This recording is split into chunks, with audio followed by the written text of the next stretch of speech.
Okay mga boss, so may tanggap na naman tayong Acer dito. Acer Aspire.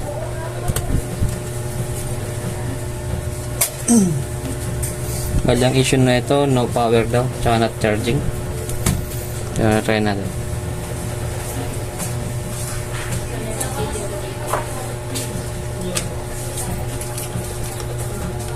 Pabili daw!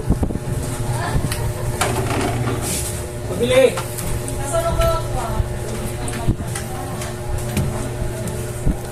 So not charging na.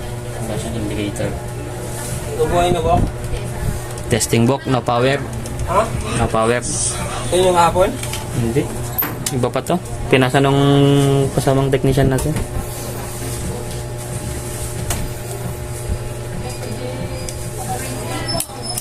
Busy. Kaya pinasa na lang.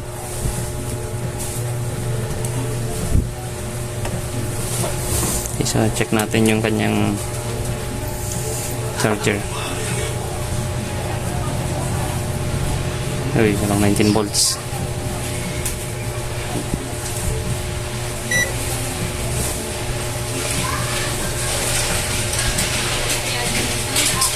Walang 19 volts.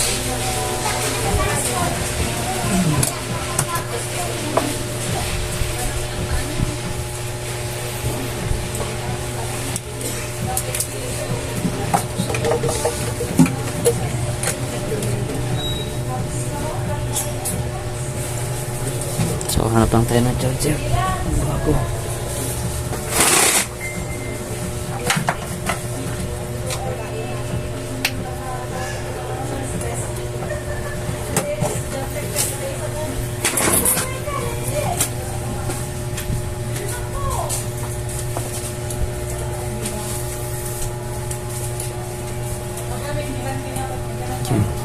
So, itong charger na to may 19 volts.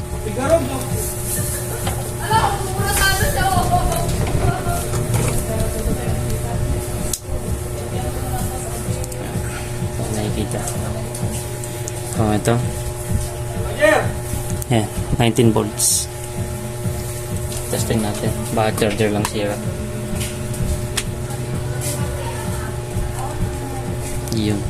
May pag-asa charging. Wala.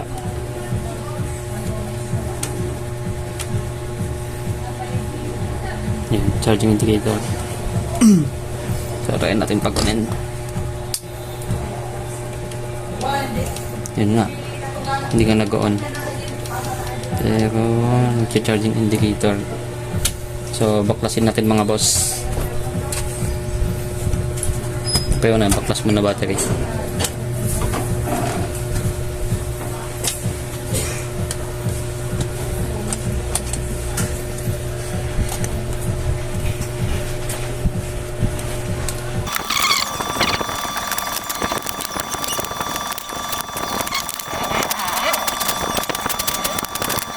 Ako, mukhang nakita ko na kagad kung anong issue mga bossing.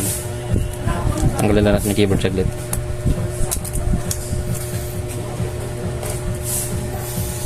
Pakita ko lang sa inyo.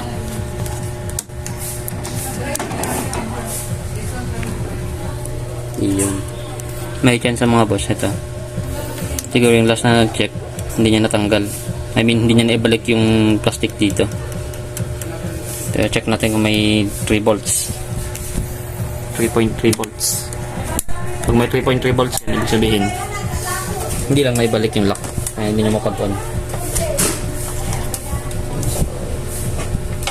Charger, pasok.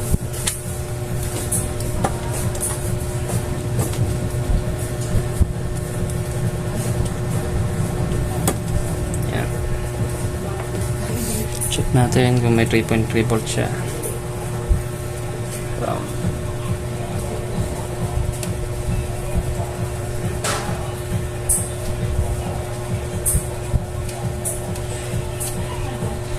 Yun, may 3.2. Yan.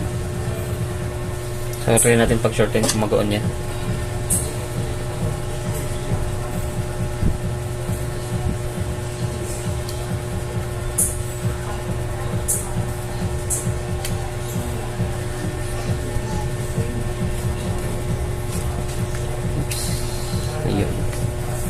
nakita nyo, nag-on siya. Ibig sabihin meron yan. Ayan. So, ang issue lang mga boss, hindi ko alam, tinanggal o ano. Kasi kaya na hinala eh. Wala yung plastic niya.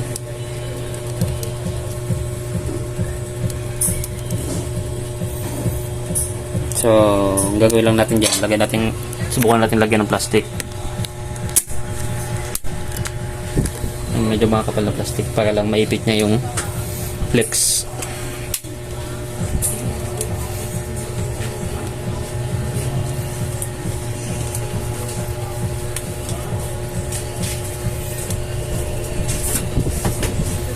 Wala akong sinasabing pinalitan ko.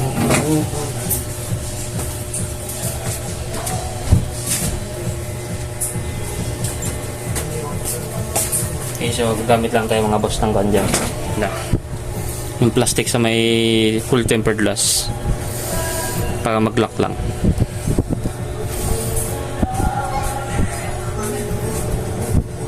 Ito, pwede mo siguro ito.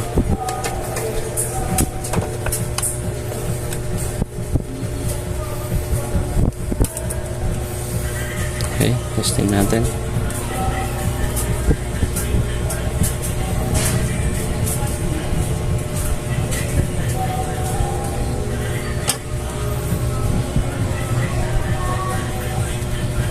Ito lang mga boss, katapat niyan.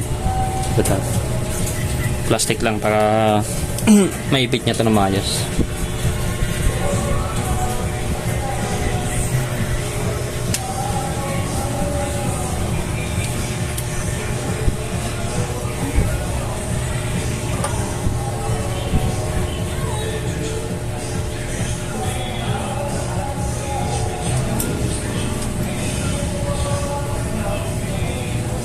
Okay, yan na.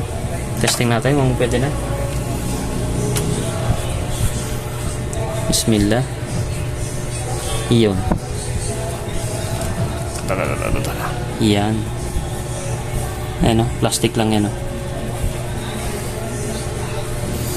Hindi ko sure kung tinanggal, pero mahirap magbintang. Importante, okay na yung laptop.